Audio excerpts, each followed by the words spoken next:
The NBA Cup is over for the Orlando Magic. So what did we learn? Does it actually mean anything? Today on Locked On Magic.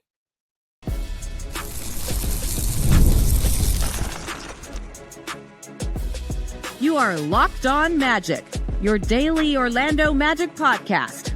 Part of the Locked On Podcast Network, your team every day. And you are indeed Locked On Magic. Today is December 13th, spooky Friday the 13th. My name is Philip Rossman. I'm the senior writer over at OrlandoMagicDaily.com. You can, of course, follow me on Twitter at PhilipRR_OMD and on Blue Sky at PhilipRR. On today's episode of Locked On Magic, we're going to look back and recap the Orlando Magic's run through the NBA Cup. Does it actually mean anything? We'll try and find some meaning today on Locked On Magic. Before we do any of that, we want to thank you again for making Locked On Magic part of your day every day. No matter when you listen to us, whether it's first thing in the morning, whether it's right we upload, we truly appreciate you making Locked On Magic part of your day every day. And your favorite podcast now has a newsletter. Introducing the Locked On Magic daily newsletter, the one stop for ultimate team and league coverage delivered right to your inbox. Sign up for free now at LockedOnDaily.com. That's LockedOnDaily.com and start your day with the all-new free Locked On Magic newsletter. Today's episode of Locked On Magic is brought to you by Robinhood Gold. Robinhood Gold provides the privileges of high net worth for any net worth. These generous benefits are now available only for $5 a month. The new gold standard is here with RobinhoodGold.com. Sign up at Robinhood.com/gold.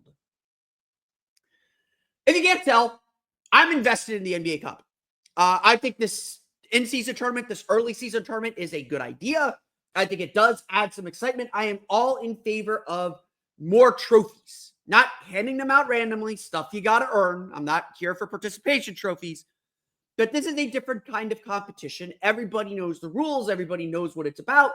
It's not as important as a trophy at the end of the season. I'm not going to here to argue that, but I like this. I'm going to be in my chair watching the NBA Cup games on Saturday. I'm really excited for both matchups. Thunder Rockets is going to be a lot of fun on ABC. I'm glad Houston's getting that shout out. Go check out Locked On Rockets for more on them. Really excited for the Magic Rockets games later this season. Those are going to be a lot of fun. And I'm really excited for Hawks Bucks, two teams that have plenty of playoff potential. And look, now Atlanta looks like a more serious team. And to me, like what Houston's doing and what Atlanta's doing, that's the value of this thing. We are going to get more teams competing for trophies. We are going to have surprises. That's the nature of a single elimination tournament. The Magic nearly upended the Bucks in that quarterfinal game to really make a statement of their arrival, especially with all the injuries that they're facing. And so when I look at the NBA Cup, that's where the value is. And the value comes not just from winning it. The value for a young team like the Magic comes from experiencing it. The Bucks are sitting there, and they talked about this, looking for redemption from last year. They were in turmoil last year when they went to Vegas.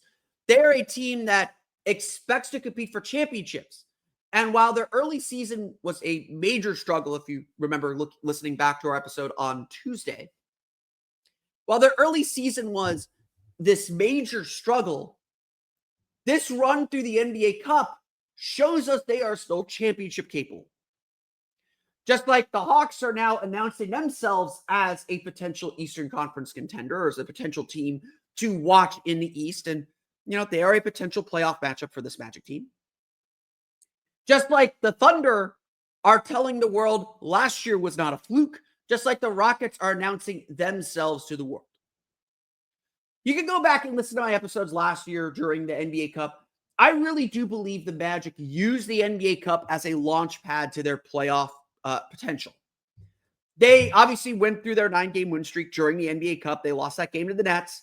Then they went to Chicago and started a 9-game win streak that included the remaining 3 games in their NBA Cup action.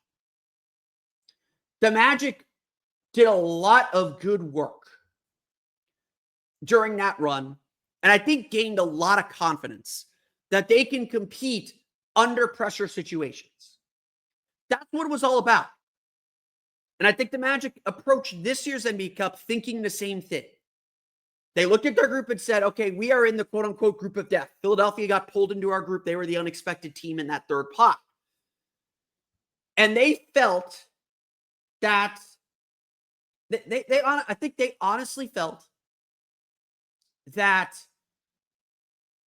if they could survive this group, if they could prove themselves to be one of the best teams in this group, that would be a statement in itself. That would be a statement that they are ready to compete at a higher level, that they should be considered among at least the secondary tier of contenders. And I think the Magic accomplished that goal, to be perfectly honest. I think the Magic, by getting to the quarterfinals, which they didn't do last year, and I think they very much felt like they should have, by getting to the quarterfinals this year, I think the Magic did is say, we are a team to reckon with. We are not an easy out. We are a tough out.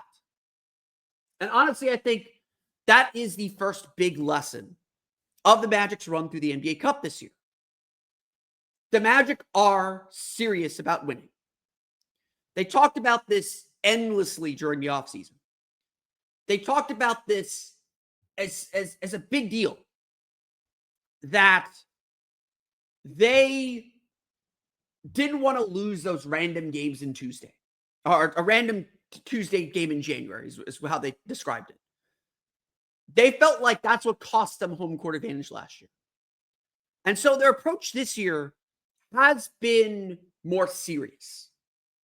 It has been more purposeful. They do understand the weight of every game. And frankly, they're taking care of their business. They have 2 bad losses on their record at 17-10. And both of them came because their star player, not because, but both of them happened when their star players tore their obliques. The Chicago loss and the Philadelphia loss are probably the 2 worst losses on the Magic's schedule. Losing to Memphis, losing to Oklahoma City, losing to Dallas. The blowouts are the bad part. Losing to those opponents, especially on the road, no one's losing sleep over that. No one's going crazy over that. And so, one thing I think we can definitively say is this more mature approach from the Magic. This more purposeful approach that should lead them into the playoffs is present. The Magic did not get to the second round or to the quarterfinals, so the knockout round of the NBA Cup, without having this approach. They went out knowing full well they didn't make it last year because of a 20-point loss to Brooklyn in that first game.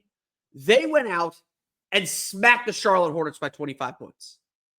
They did not let up. They did not give any inch. They were like, they literally were like, we are going to run up the score because we know it's important. It turns out they needed every single one of those points. Then they went to Philadelphia, beat them, close game, won that game, running away, running up the score again. Then they went to Brooklyn and they smacked Brooklyn. I think that was a 23-point win. The Magic took care of their business.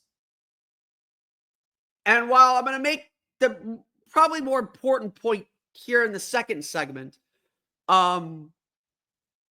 being able to take care of your business against bad teams, against teams you should beat, that's important. The Magic don't want another Charlotte loss late in the season again. No offense, Charlotte. Y'all earned that win. That was a crazy performance from Brandon Miller. The Magic don't want that again. And you can tell by the way that they've approached this season. You can tell, frankly, by the way that they're surviving these injuries, that there is a seriousness, a purpose to what they're doing. Look, the NBA Cup was just 5 games. Hardly a sample to draw too many conclusions. But I do think that this period, this last month, has cemented a more mature Magic team, has cemented a more purposeful Magic team, and has cemented the Magic as one of the top 4 seeds in the East, or a top seed in the Eastern Conference. They may not catch Boston or Cleveland. They probably won't, especially with the injuries they're facing. But they're going to be in the fight for the 3 and the 4 seed the rest of the year. And maybe Atlanta makes a run. Maybe Miami makes a run. Maybe Milwaukee makes a run. Orlando and New York took the inside position. they're the ones that have put themselves in the driver's seat, and I don't think either of those teams are going away. And that is a big thing that has happened in the last month. The Magic did not merely survive, they thrived. But the NBA Cup was not all roses for the Orlando Magic. What the Orlando Magic did not show that they needed to show in their NBA Cup action, we'll get to that coming up here in just a moment.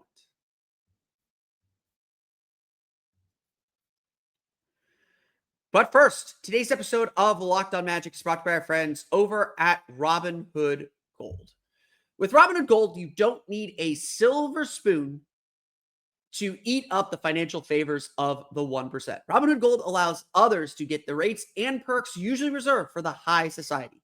Now the resourceful individual with Robinhood Gold can earn the very liberal rate of 4.25% APY on uninvested cash and be rewarded with a handsome 3% retirement boost on IRA contributions. Robinhood Gold provides the privileges of a high net worth for any net worth. These generous benefits are now available for only $5 per month. The new gold standard is here with Robinhood Gold. Sign up at Robinhood.com/gold. Terms apply. For product-specific disclosures, visit Robinhood.com/gold. Investing involves risk. Rate may change. Gold membership is offered by Robinhood Gold, LLC.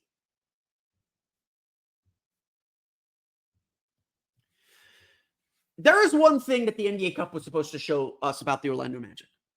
One thing that I think we all desperately wanted to see.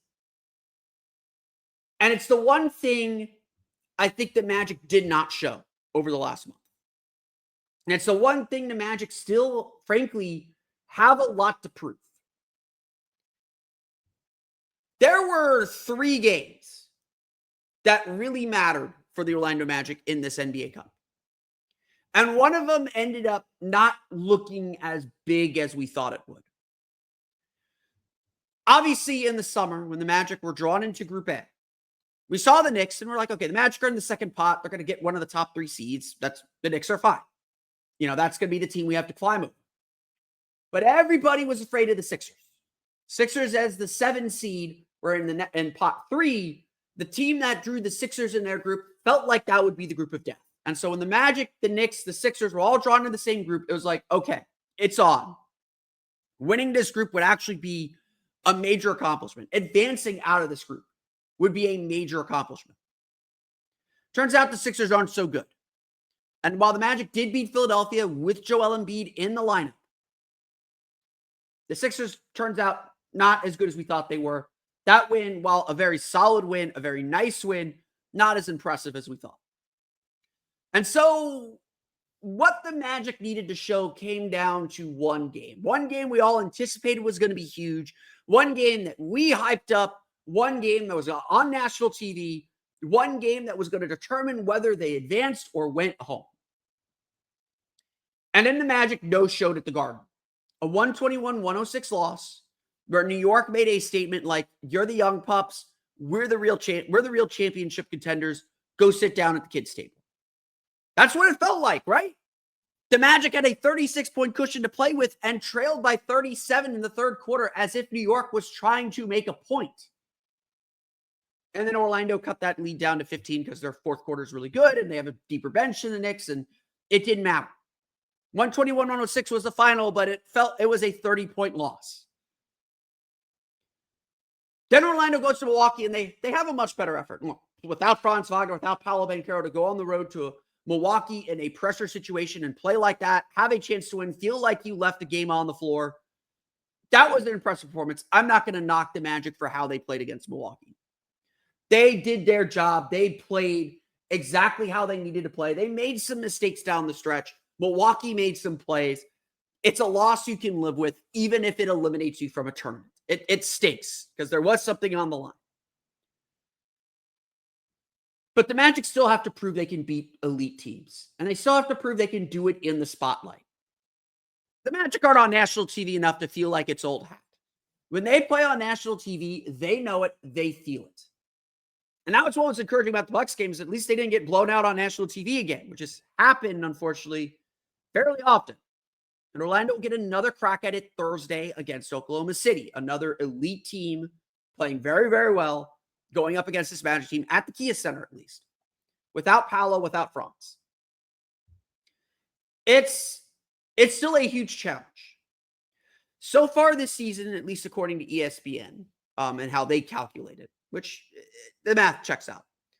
The Orlando Magic have just 4 wins against teams above 500. The Magic are 4-7 against teams with records above 500.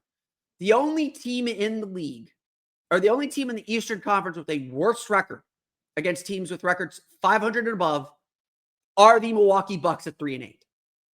Among playoff teams, among postseason teams, I should say. The Pistons are 4-11. The Sixers are 1-13. The Magic are that 1. The Hornets are 2-14.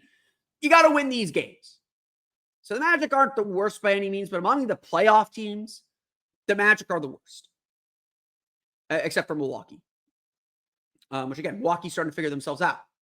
Orlando is 13-3 against teams with records below 500. So those losses are, I'm just going to double check my math here. Those losses are Philadelphia, Chicago, and the Clippers? No, not the Clippers. And trying to figure out who that other loss is. Indiana. There it is. Indiana. So look, and all of them on the road, by the way, not at home. Orlando's obviously 10-0 at home. Orlando's 4 wins against teams with records above 500. 2 against Phoenix, both without Kevin Durant. 1 against the Lakers, and then 1 against the Heat are now 13-10. The Magic still haven't beaten a lot of good teams. And the bottom, look, like you're not expecting to have some killer record against teams with records above 500. If you're at a little bit above 500, you're probably going to be okay at the end of the year. You're probably going to get to 50 wins. But this was a problem last year too. While Orlando did score big wins, among playoff teams, Orlando had the worst record against teams above 500. Orlando's defense, Orlando's offensive struggles are really good at choking out and squeezing out the bad teams. They dominate the bad teams. Teams that can't figure themselves out, that can't score, the Magic kick their butts. Where the Magic struggle, though, is against good teams, against teams who do know what they're doing. And the Magic still have to prove that they could beat these teams, because at the end of the day, if the Magic want to get out of the first round, if they want to advance to the playoffs, it takes beating these teams. It takes going up to Milwaukee and beating them. It takes going up to New York and beating them. And certainly against the Knicks with Franz Wagner, the Magic didn't show up. Like they just didn't play well. And maybe we should have expected that. Maybe it was bound to happen that without all the pieces they're missing, they're going to have a stinker here and there. I think Jamal Mosley even called it a stinker. It was bound to happen. The Magic had done a good job avoiding it. It happened. You live and you move on. It's one game out of 82. You don't overreact to it. And the Magic over this 7-game homestand are going to face a lot of winning teams. I believe Brooklyn, the last game of this homestand, is the only team with a losing record the Magic will face. So Orlando's going to hopefully build some wins here. Or this could be the part where we really start to see those injuries hurt and kill the Magic. Tuesday's game should be a confidence booster that they can still compete with these teams, that they can still play with and beat good teams. Being at home is going to help them. They are an excellent home team. They draw a lot of energy from the home crowd. I wouldn't bet against this team. Look, they're not going to sweep this homestand like they did the last homestand, but I think a 4-3 homestand is very, very possible and very, very reasonable to expect. They can still win this homestand. It may not be the domination that we want it to be. It may not be 5-2 like the Magic probably would want it to be if they were healthy, but they can still win this homestand and gain ground. But this was the challenge that the Cup was going to present the Magic. Can you win high-pressure games against good competition? And I think the answer to that is still we don't know. Or they certainly didn't this time around. The good news is it's December. It's not April. It's not March. The playoffs aren't tomorrow. the Magic still have time to grow. The Magic still have time to get better. The Magic still have time to get healthy. The team that played the NBA Cup is not the team that's going to be in the playoffs. I was joking with a lot of writers in Milwaukee as they were leaving. I was like, we'll see you in April. Like that matchup's going to happen. It's going to look very different. That matchup might happen in the playoffs. It's going to look very, very different when the Magic head back to Fiserv Forum in January, much less in March and April. But that is a big thing still. That is a big question. It may be a little unfair to ask, but so far the Magic haven't delivered. And that's going to be something that will trail them for a little bit, especially during this homestand. They have to start building and beating these teams. So, on that point, does any of this matter? Am I making a mountain out of a molehill? We'll chat about the impacts of the NBA Cup and how the Magic could use it to launch coming up here in just a moment. But first, today's episode of Locked On Magic is brought to you by our friends over at FanDuel. Get ready to tackle the NFL action with FanDuel, America's #1 sportsbook, because right now, new customers can bet $5 and get $150 in bonus bets if you win. The FanDuel Sportsbook app gives you everything you need to place live bets on the NFL all in one place. So when you get a hunch in the middle of the game, you can check out the latest stats, do live play-by-play, and so much more on the same page where you place your bets. College football bowl season is on the horizon. We are 1 week away from the bowl games starting, and odds are already out for the big bowl games. Your Cure Bowl, Ohio, 3.5-point favorites over Jacksonville State with head coach Rich Rodriguez heading back to West Virginia. Florida in the Gasparilla Bowl in Tampa, 13.5-point favorites over Tulane. The playoff matchups are all set too with Clemson, 11.5-point dogs at Texas. Let me see where the other playoff matchups. I don't see them all on here. Regardless, all the bowl games are up. Playoff matchups are up. We're all getting set for those games. There they are. Notre Dame, 7.5-point favorites over Indiana next Friday. Penn State, 8.5-point favorites over SMU, and Ohio State, 7.5-point favorites over Tennessee. They're not expecting close games in these playoff matchups. I think that is a mistake. If you're looking ahead to the NBA, Saturday's NBA Cup action, the Bucks 3.5-point favorites over the Hawks. The Thunder 5.5-point favorites over the Rockets. Should be some good games in Vegas this weekend. All you have to do is visit FanDuel.com to join today, and you'll get started with $150 in bonus bets if you win your first $5 bet. That's FanDuel.com. Never waste a hunch and make every moment more with FanDuel, an official sportsbook partner of the NFL.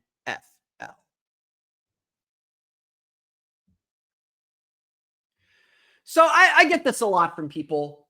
Who cares? Who cares about these games? They're just regular season games. Yeah, the courts are special. Yeah, the NBA is trying to manufacture some interest. Does any of this matter? And the answer to that is probably not. The answer is yes. These are just regular season games. They're not added to the schedule. There is nothing special about them that is not manufactured, and all things are manufactured, so it's whatever. It is still a tradition that is being established. Players are still buying in. A lot of them really like this thing. It creates some interest early in the year. And the NBA's just frankly got to do a better job marketing it to fans and making it matter and making it feel big. And the way you make it feel big is you have good games. But at the end of the day, if the playoffs are your goal, if the finals are your goal, if the championship is your goal, winning or losing the NBA Cup doesn't mean very much. It only has the meaning you attach to it.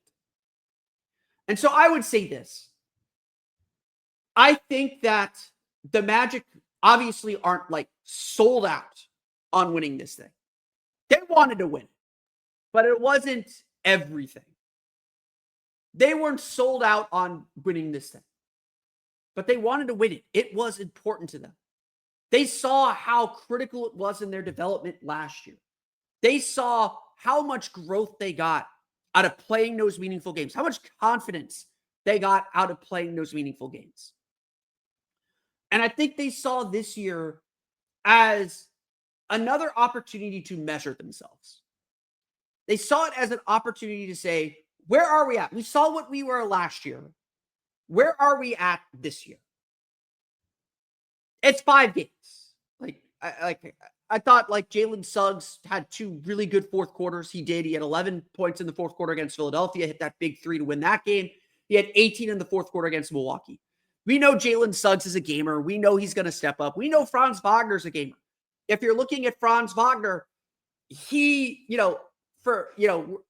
people hate that I still talk about Game 7 and episode 4 of the Wagner Brothers documentary has some really raw looks at how Franz felt about Game 7 in the immediate aftermath of Game 7.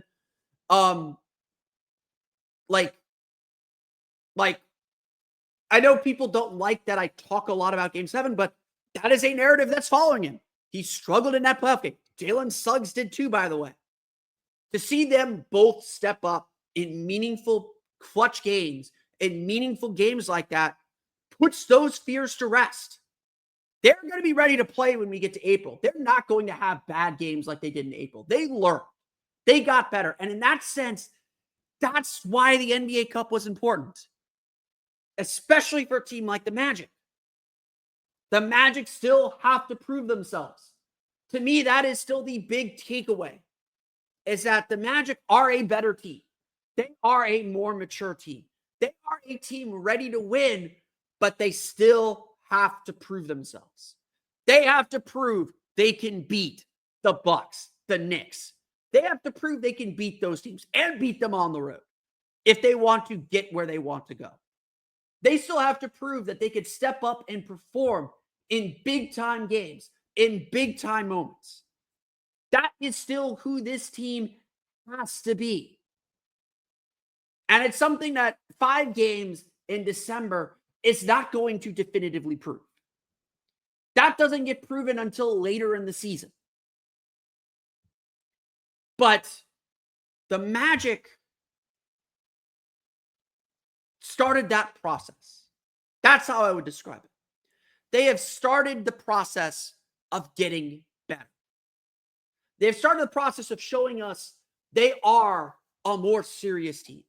A team capable of advancing out of the first round. A team capable of holding on to home court advantage. It's going to be a fight for those top 4 seeds. The Magic and Knicks will be fighting for the 3 and the 4 seed. The Knicks, the Magic, the Heat, the Hawks, the Bucks are all probably going to be fighting for that home court advantage. And then everyone else is going to settle in where they settle in. The Magic have a 2-game lead right now over the Heat for 5, I believe.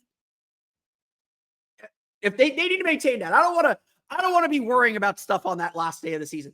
If I'm going to go to Atlanta, I want to chill, watch a good Magic game, celebrate the end of the season, hang out with my dad who lives in Atlanta. Like, I want that to be a vacation. I don't want to be worried about those last games. And those last 2 games still look pretty daunting.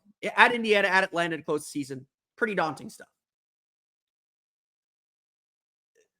The Magic still have a lot to prove on that front. But honestly, December, this NBA Cup action, November, December, it proved the Magic are on the right track to doing it. Are they there yet? Can we call them Eastern Conference title contenders? Absolutely not. I don't think we could seriously say the Magic are a threat to win the East yet. But they're getting there. And the NBA Cup, I think, showed, yes, there is still ground to make up. There's still room to grow. There's still work to do. That this team still has to come together, develop, has to get healthy. There's still a lot more for this team to do to truly be in the upper crust of the Eastern Conference. But I think they also showed that they have the seriousness and maturity to say they're not going to fall much further than 5th. Like, play-in, it would take a disaster at this point to be considered a play-in team. This is a playoff team. This is a team that should be fighting for home court advantage. And all their goals are obviously still in front of them. So now that the NBA Cup is over, now that we're done with these special games, I got one more kind of against the Knicks on Sunday. Now that we're done with the special courts, now the Magic have to build on this momentum, build on these lessons, and power through this last half of the season, half plus of the season, half 3/4 of the season. Now they have to use this moment, this knowledge, this understanding, saying we belong, but we have work to do. We are hungry enough to still have work to do. And that's what the next, 27 minus 82 is 55. That's what the next 55 games are about. Continuing to prove exactly who this team is and can be. In that sense, the NBA Cup is not special, but it allows us to put a spotlight on these issues that we know and would be talking about anyway. It allows us to put this spotlight, take a temperature check and say, the Magic are on the right track, but there is still a lot more work to do. I want to thank you all again for listening to today's episode of Locked On Magic. Of course, find me on Twitter at @PhilipRR_OMD and on Blue Sky at PhilipRR. Subscribe to the podcast and Apple Podcasts, Stitcher, TuneIn, Himalaya, Google Play, Spotify, Odyssey, and all the Mason podcast to your podcast-enabled listening device. For the latest on the Orlando Magic, be sure to check out OrlandoMagicDaily.com. I have my early trade candidates up on OrlandoMagicDaily.com right now. You can find that. You can follow us there on Twitter at OMagicDaily. For even more Orlando Magic content, be sure to check out my Patreon page, the Orlando Magic Hub, with the Magic back in town. Now, practice reports are coming back out. We'll be at practice. I have 2 articles on every practice. One that goes on Orlando Magic Daily that I published first on my Patreon page for an early view. The other, and a Patreon exclusive article that I write. So if you want to know the latest on the Orlando Magic during this critical homestand, check out my Patreon page at patreon.com/Orlando Magic Hub. As always, thank you for your support. As if all that's not enough, your favorite podcast now has a newsletter. Introducing the Locked On Magic Daily Newsletter. It's the one stop for ultimate team and league coverage delivered right to your inbox Monday through Friday. Sign up for free now at LockedOnDaily.com. That's LockedOnDaily.com and start your day with the all-new free Locked On Magic newsletter info on the bottom right corner of your screen. That's going to do it for me today, though. I want to thank you all again for listening to today's episode of Locked On Magic. Thank you for letting me do some afternoon episodes. Jet lag was crazy on Wednesday after my flight from Milwaukee. Thursday was a late episode, so I made Friday's episode pretty late. But we'll be back at our normal time after the game on Sunday. So hopefully I'll be able, since that's a 6 o'clock start, hopefully I'll be able to pump that out quicker, get that to you in the evening, but it'll be in your inboxes in the morning. So we'll be back to morning episodes coming up next week. But that's going to do it for me today. I want to thank you all again for listening to today's episode of Locked On Magic. For Orlando Magic Daily and Locked On Magic, this has been Philip Rossman-Reich. We'll see you all again next time for another episode of Locked On Magic.